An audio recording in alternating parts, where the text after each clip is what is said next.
رسول اللہ صلی اللہ علیہ وآلہ وسلم کی پیاری پیاری حدیث مبارکہ۔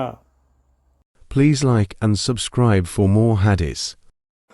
کہ رسول کریم صلی اللہ علیہ وسلم کے پاس جب کسی ایسی میت کو لایا جاتا جس پر کسی کا قرض ہوتا تو آپ صلی اللہ علیہ وسلم فرماتے کہ کیا اس نے اپنے قرض کے ادا کرنے کے لیے بھی کچھ چھوڑا ہے؟ پھر اگر کوئی آپ کو بتا دیتا کہ ہاں اتنا مال ہے جس سے قرض ادا ہو سکتا ہے تو آپ صلی اللہ علیہ وسلم اس کی نماز پڑھاتے، ورنہ آپ مسلمانوں ہی سے فرما دیتے کہ اپنے ساتھی کی نماز پڑھ لو۔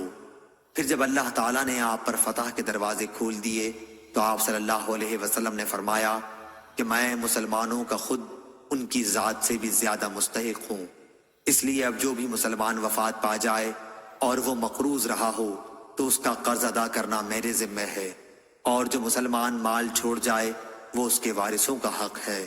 صحیح بخاری حدیث نمبر 2298۔